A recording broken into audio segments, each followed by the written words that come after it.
नमस्कार दोस्तों, मैं Parasnath life high study IAS में आपका स्वागत है।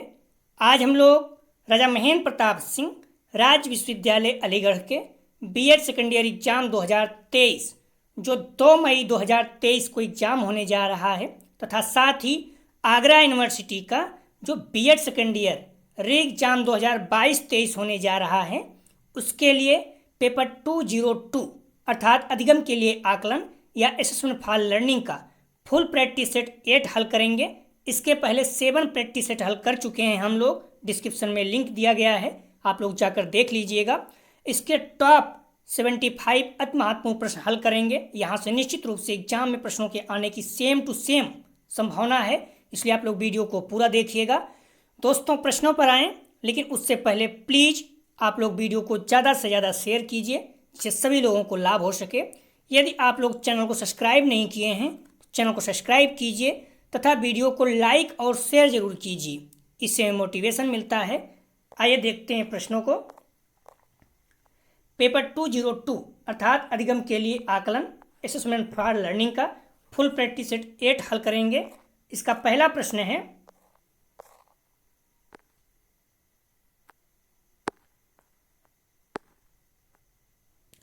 डेटा को 2 बराबर भागों में विभाजित करने वाला मान कहलाता है। ए माध्यिका, बी मानक विचलन, सी मध्यमान, डी बहुलक। तो डेटा को 2 बराबर भागों में विभाजित करने वाला मान कहलाता है। इसका सही जवाब हो जाएगा ए माध्यिका। अगला प्रश्न है, अधिकतम और न्यूनतम मूल्यों के बीच के अंतर को कहा जाता है। सही जवाब हो जाएगा 2 का बी प्रसार। अगला प्रश्न है, एक वर्ग अंतराल में अंकों की संख्या है। सही जवाब हो जाएगा इसका ए आवृत्तियां। अगला प्रश्न है, प्रतिमान प्राप्तांक है।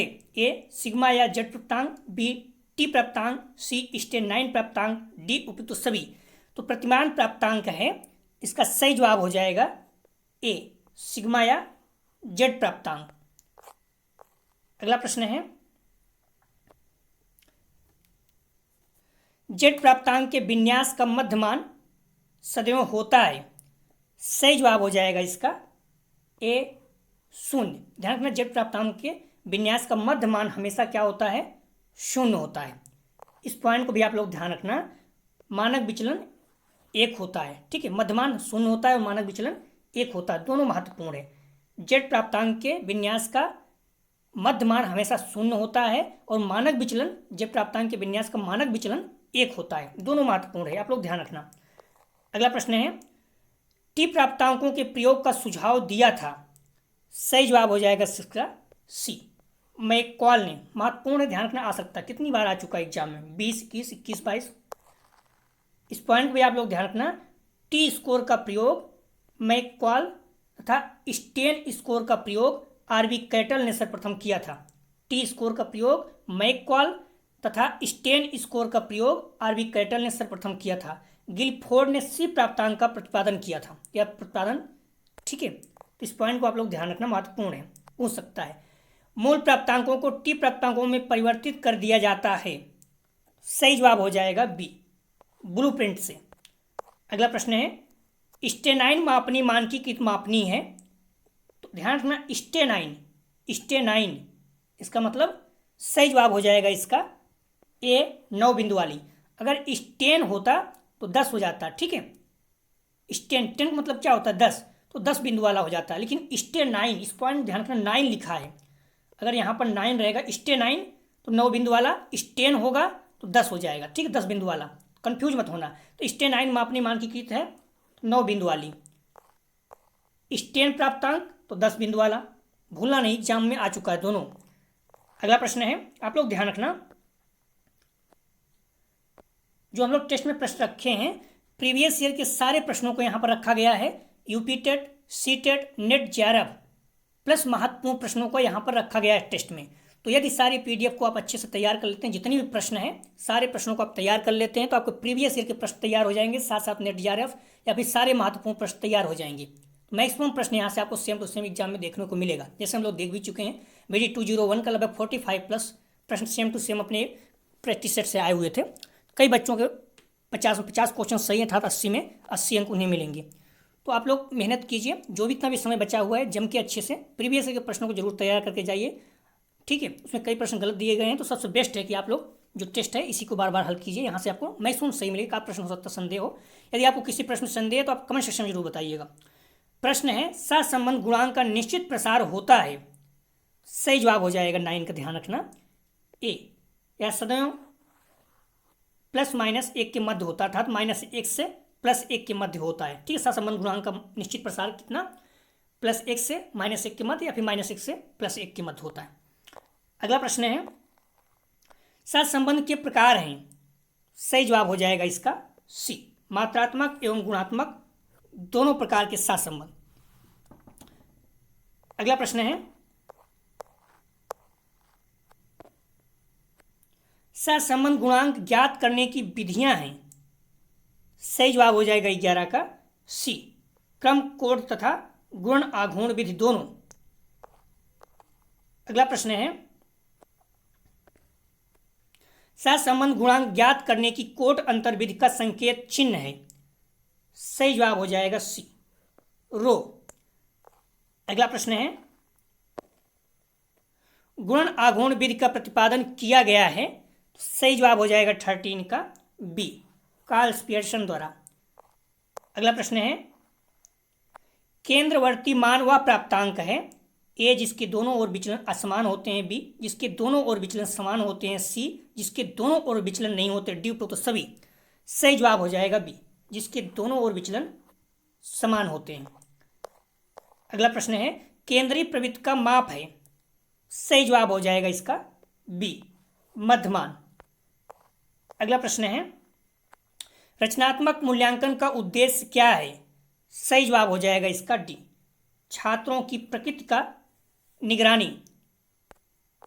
अगला प्रश्न है योगात्मक मूल्यांकन के कौन से उपकरण बहुतायत में प्रयुक्त किए जाते हैं। सही जवाब हो जाएगा इसका डी, परीक्षण। अगला प्रश्न है बच्चों का मूल्यांकन होना चाहिए। सही जवाब हो जाएगा इसका बी, सतत एवं व्यापक मूल्यांकन। आप लोग ध्यान रखना प्लीज, वीडियो को ज़्यादा से ज़्यादा आप शेयर कीजिए अपने कॉलेज के ग्रुप दोस्त यार जो भी आपके बीएड कर रहे हैं, और जिस सेंटर पर आप एग्जाम देने जा रहे हैं वहाँ पर भी इस चैनल के बारे में आप बच्चों को बताइए, जो बच्चे नहीं जानते हैं। हमारी रिक्वेस्ट है प्लीज़, और वीडियो को लाइक ज़रूर कीजिए, इससे हमें मोटिवेशन मिलता है। विद्यार्थी और शिक्षक के बीच की एक संवादात्मक प्रक्रिया जो उसके सीखने के वातावरण में बदलाव लाती है वह है। सही जवाब हो जाएगा इसका सी, मूल्यांकन और आकलन दोनों। अगला प्रश्न है शिक्षा में मापन किस प्रश्न का उत्तर देता है। सही जवाब हो जाएगा सी, कितना अधिक। अगला प्रश्न है शिक्षा में मूल्यांकन किन प्रश्नों के उत्तर देते हैं। सही जवाब हो जाएगा बी, कितना अच्छा। शिक्षा में मूल्यांकन किन प्रश्नों के उत्तर देते हैं, कितना अच्छा। और शिक्षा में मापन किन प्रश्नों के उत्तर देता है, कितना अधिक। ध्यान रखना मापन जो है कितना अधिक और मूल्यांकन कितना अच्छा, दोनों पॉइंट को ध्यान रखना महत्वपूर्ण है, एग्जाम में पूछ सकता है। अगला प्रश्न है मूल्यांकन तकनीकों का चयन मूल रूप से इसके आधार पर किया जाता है। सही जवाब हो जाएगा सी, विश्वसनीयता। आप लोग ध्यान रखना 48.4% लोग ऐसे हैं जो वीडियो तो देखते हैं लेकिन सब्सक्राइब नहीं किए हैं, तो हमारी रिक्वेस्ट है आप लोग सब्सक्राइब कीजिए। सब्सक्राइब करने से आपका कोई नुकसान नहीं होता है, हमें मोटिवेशन मिलता है। तो आप लोग प्लीज़ वीडियो को अगर देख रहे हैं थोड़ा भी बेनिफिट हो रहा है तो चैनल को सब्सक्राइब जरूर करें, इससे कोई भी दिक्कत नहीं हो। लगभग 48.4 मतलब 49, लगभग 50% मान लीजिए। तो आधे लोग ऐसे हैं जो चैनल को देखते तो हैं वीडियो को लेकिन सब्सक्राइब नहीं किए हैं, तो प्लीज़ आप चैनल को सब्सक्राइब कीजिए, इससे आपको कोई नुकसान नहीं होगा, और वीडियो को लाइक जरूर करें।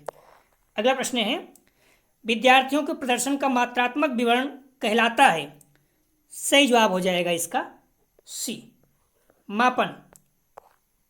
अगला प्रश्न है शिक्षण सबसे कम प्रभावशाली होगा जब ए शिक्षक एकाधिकारवादी होगा, बी विद्यार्थी निष्क्रिय रहेंगे, सी केवल लिखने पर बल होगा, डी उपयुक्त सभी। तो सही जवाब हो जाएगा डी, सभी।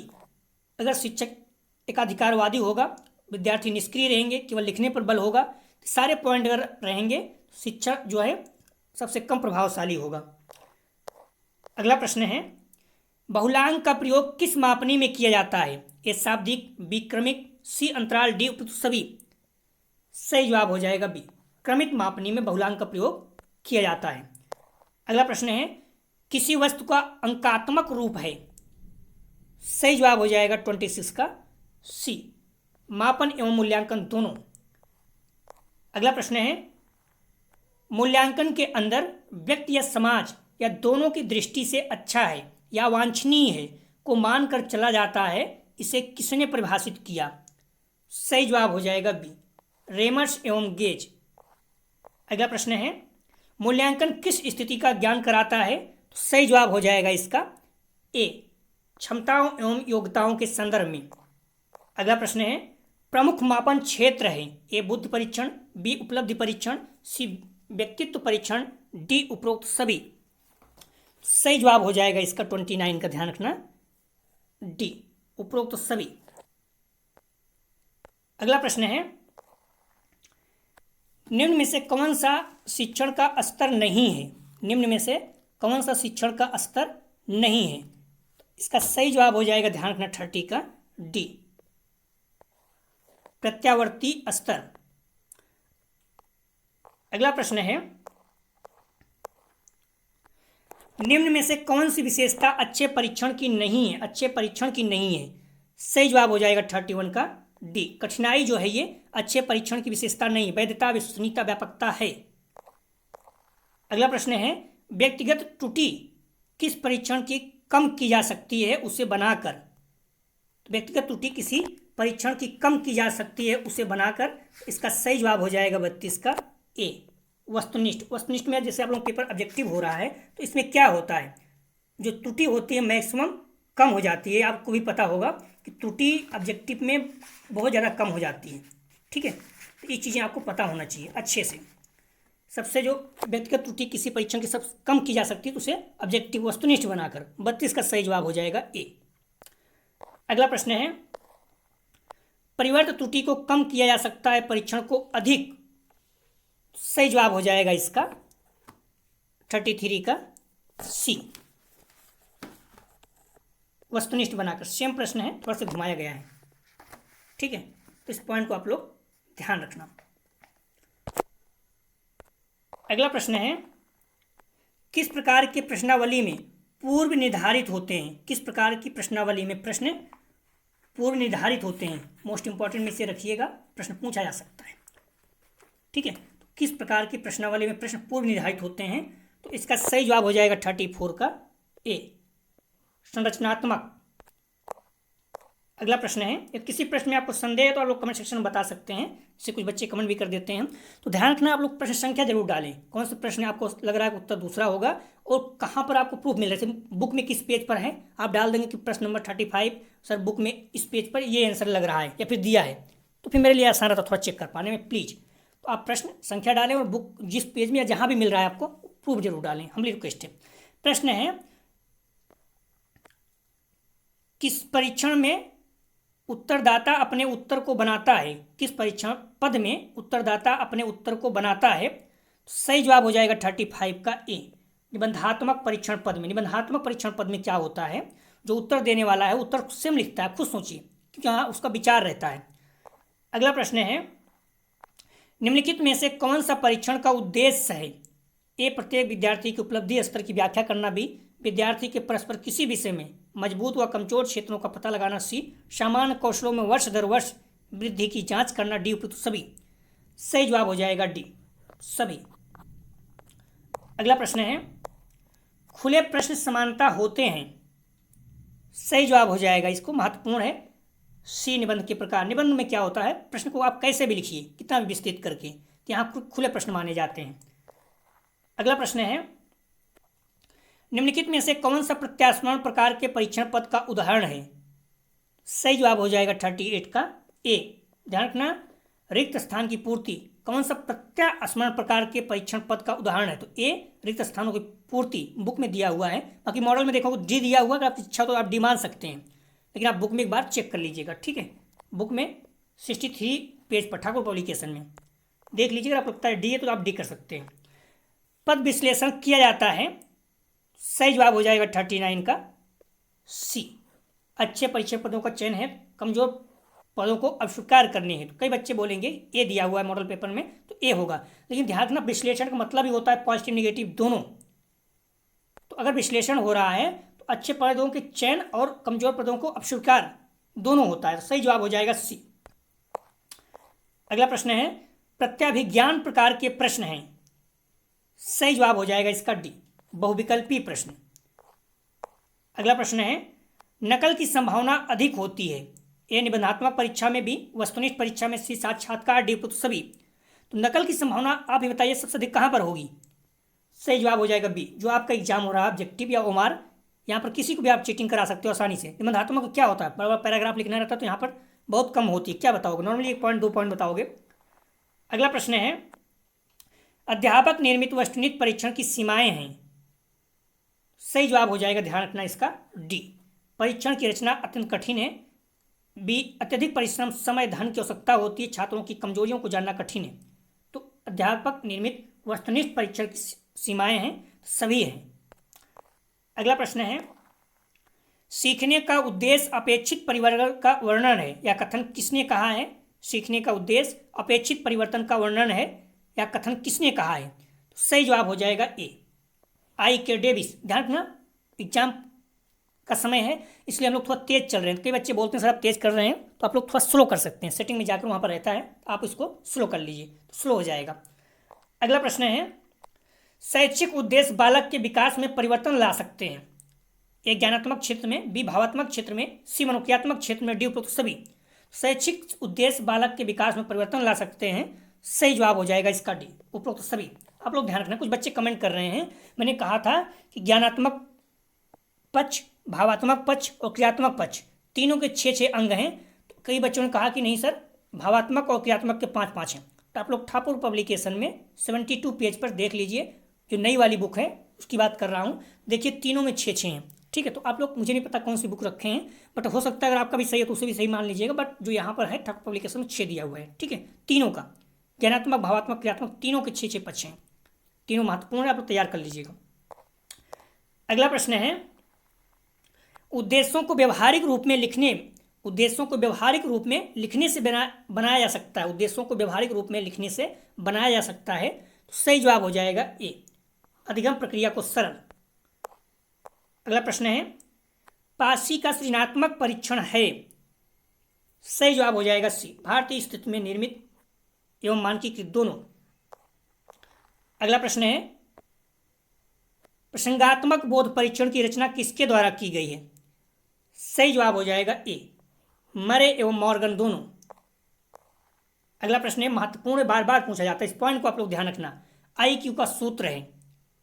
सही जवाब हो जाएगा बी, MA/CA × 100। इस पॉइंट को आप लोग ध्यान रखना, IQ बराबर क्या है, MA/CA × 100 इस तरह से है, ठीक है। तो आप लोग कंफ्यूज नहीं होना। MA मतलब क्या होता है, शारीरिक मानसिक आयु अपान शारीरिक आयु × 100, ठीक है। यहाँ पर CA देखिए ऊपर दिया हुआ है, गलत हो जाएगा, CA यहाँ भी × MA कर दिया है, गलत ही है।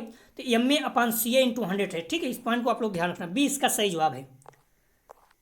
अगला प्रश्न है निम्नलिखित में से कौन सा प्रक्षेपी परीक्षण नहीं है। नहीं है, सही जवाब हो जाएगा इसका सी, MMPI। अगला प्रश्न है सृजनात्मक व्यक्ति समानता होता है। सही जवाब हो जाएगा इसका सी, नवाचारी। अगला प्रश्न है थर्स्टन ने कितने प्रकार के प्राथमिक मानसिक योग्यताओं का प्रतिपादन किया। सही जवाब हो जाएगा सी, 7। अगला प्रश्न है निम्नलिखित में कौन सा बुद्धि के मापन को ऋणात्मक रूप से प्रभावित करता है। ए अवसाद, बी पदार्थ का उपयोग, सी निद्रा का विकार, डी उपयुक्त सभी। सही जवाब हो जाएगा डी, सभी। बुद्धि के मापन को ऋणात्मक रूप से प्रभावित करता है तो अवसाद अर्थात टेंशन, पदार्थ का उपयोग, निद्रा का विकार मतलब निद्रा दोष, सही से नींद न आना, सभी जो है प्रभावित करते हैं, महत्वपूर्ण है, आप लोग ध्यान रखना। अगला प्रश्न है किसी जनसंख्या का औसत IQ होता है। जो IQ अर्थात बुद्धिलब्धिमान है, किसी जनसंख्या का औसत कितना होता है। सही जवाब हो जाएगा इसका, ध्यान रखना, महत्वपूर्ण है, ए समानता लगभग 100 होता है। अगला प्रश्न है भाटिया बैटरी बुद्ध परीक्षण में, भाटिया बैटरी बुद्ध परीक्षण में है, सही जवाब हो जाएगा बी, 5 उप परीक्षण। अगला प्रश्न है, प्रतिभाशाली आते हैं, सही जवाब हो जाएगा इसका डी, IQ 140 से ऊपर। जो बुद्ध लब IQ का रेंज है आपको पता होना चाहिए, 70 से कम है तो जड़ बुद्ध, 70 से 80 है तो अल्प बुद्ध, 80 से 90 है तो मंद बुद्ध, 91 से 110 है तो सामान्य हो जाएगा। ठीक है, इस पॉइंट को याद रखना। 91 से 110 या फिर 90 से 110 सामान्य में आता है। 111 120 तीव्र बुद्धि, 121 से 130 प्रखर बुद्धि, 130 से अधिक या फिर 140 से अधिक कहीं कहीं दिया रहेगा तो सारे प्रतिभाशाली में आ जाते हैं। सारे महत्वपूर्ण आप लोग देख लीजिएगा। प्रसिद्ध मनोवैज्ञानिक बिने था अर्थात किस देश का था, सही जवाब हो जाएगा सी, फ्रांसीसी।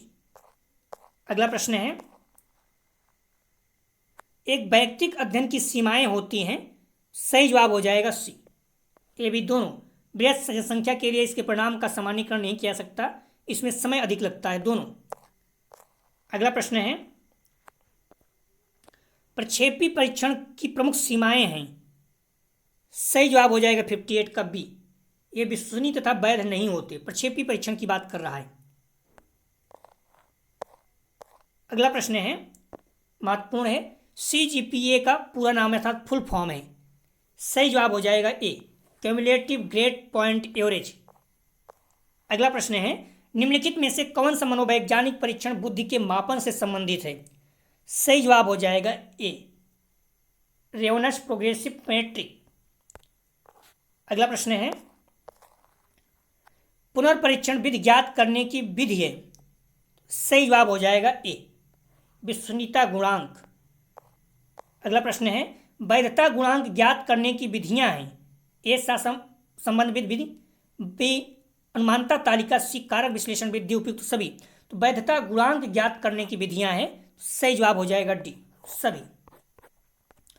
अगला प्रश्न है, शैक्षिक विषय वस्तु की जांच हेतु परीक्षाएं आयोजित होती हैं, ए मौखिक परीक्षाएं, बी लिखित परीक्षाएं, सी ए बी दोनों, डी इनमें से कोई नहीं, सही जवाब हो जाएगा सी, दोनों।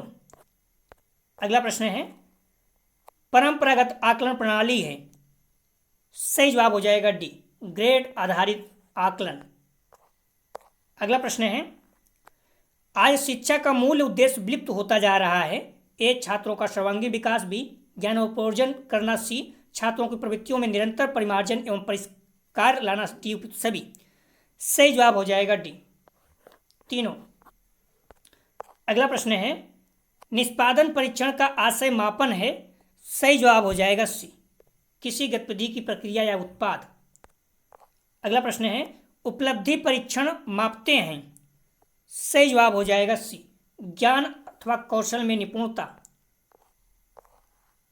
अगला प्रश्न है, खुले प्रश्न समानता हम लोग देख चुके हैं, इसका सही जवाब हो जाता है सी, निबंधात्मक प्रकार के होते हैं। अगला प्रश्न है, पद विश्लेषण किया जाता है, सही जवाब हो जाएगा 69 का, आपको पता ही हो, हम लोग कर चुके हैं, सी ए बी दोनों। अगला प्रश्न है, एक उपलब्धि परीक्षण की वैधता के लिए चाहिए, सही जवाब हो जाएगा 70 का डी, सभी। पाठ वस्तु वैधता, प्रयोग सिद्ध वैधता, निर्मित वैधता, तीनों। अगला प्रश्न है, वैधता के संबंध में कौन सा कथन सही नहीं है, सही जवाब हो जाएगा सी, मनोविज्ञान में कोई भी परीक्षण पूर्ण रूप से वैध नहीं होता, ये वैधता के संबंध में कौन सा कथन सही नहीं है, तो ये सही नहीं है। अगला प्रश्न है, एक परीक्षण को मानकीकृत बनाने के लिए ज्ञात की जाती है उसकी, ए विश्वसनीयता, बी वैधता, सी मानक, डी उपयुक्त सभी, सही जवाब हो जाएगा सी, सभी। अगला प्रश्न है, ग्रेडिंग प्रक्रिया के संबंध में कौन सा कथन सत्य नहीं है अर्थात गलत है, सही जवाब हो जाएगा डी, ग्रेडिंग अंकन की परंपरागत विधि है। अगला प्रश्न है, निम्नलिखित में से कौन सा कथन सही नहीं है अर्थात गलत है, सही जवाब हो जाएगा बी, निबंधात्मक परीक्षण वस्तुनिष्ठ परीक्षण से अधिक विश्वसनीय होता है, गलत है, क्योंकि सबसे बेस्ट जो सबसे अधिक विश्वसनीय होता है वो वस्तुनिष्ठ परीक्षण, जो आप लोगों को पेपर हो रहा है सबसे अधिक विश्वसनीय, उसमें सही है तो सही, गलत तो गलत। लेकिन निबंधात्मक में क्या है, ये अपने विचार होते हैं, सब्जेक्टिव होता है, तो इसमें क्या होता है, हर किसी के विचार अलग अलग होते हैं, तो इसलिए ये ज़्यादा विश्वसनीय नहीं होता है। अगला प्रश्न है, एक परीक्षण पद का वह स्तर जो श्रेष्ठ तथा कमजोर में विभेद करता है कहलाता है। सही जवाब हो जाएगा बी, विभेदीकरण क्षमता। कुछ महत्वपूर्ण पॉइंट है, आप लोग देख लीजिएगा। कूडर रिचर्ड विथ के बराबर क्या होता है, n/n-1 into sigma square minus sigma P Q अपान सिग्मा स्क्वायर। इस फार्मूले का आप लोग देख लीजिएगा, पूछ सकता है। एक अच्छे शोध उपकरण की पहचान प्रामाणिकता के साथ युक्त वैध सूचकांक के आधार पर होती है। परीक्षण मानकीकृत प्रकार का यंत्र है। परीक्षण क्षेत्रों की महत्ता व्यावसायिक शोध और शैक्षिक क्षेत्रों में होती है। गुणात्मक अनुसंधान अभिकल्प में आंतरिक विश्वसनीयता का अर्थ है अंतर पर्यवेक्षण विश्वसनीयता। बच्चों के सामाजिक व्यवहार के किसी अध्ययन में अंतर मूल्य निर्धारक विश्वसनीयता महत्वपूर्ण है। जब किसी शोध अध्ययन में प्राप्त परिणामों को प्रतिदर्श में बड़े किसी समूह अध्ययन के संदर्भ से इतर तक विस्तार किया जाता है तो यह बाह्य वैधता कहलाती है। परीक्षण वैधता की आंतरिक कसौटी तर्कसंगत बैठता है। जॉर्डन ने वैधता को आंतरिक और बाह्य वैधता में विभाजित किया। ग्रेड अंकों से कैसे अलग है, यह प्रश्न विश्लेषणात्मक प्रकार के प्रश्नों से संबंध रखता है। 9 अक्षरी अंक स्तर का प्रस्ताव हिल ने दिया। CCE को प्रभावी बनाने के लिए वस्तुनिष्ठ प्रणाली का प्रयोग सर्वश्रेष्ठ होता है। CCE सबसे पहले कक्षा 9 में लागू किया गया था। CCE में 2 प्रकार की परीक्षाएं ली जाती हैं। ABL क्या है, तो एक्टिविटी बेस्ड लर्निंग। ग्रेड प्रणाली के भाग हैं अंकप्रास, ग्रेड, ग्रेड अंक। CCE प्रणाली केंद्रीय माध्यमिक शिक्षा ने घोषित की।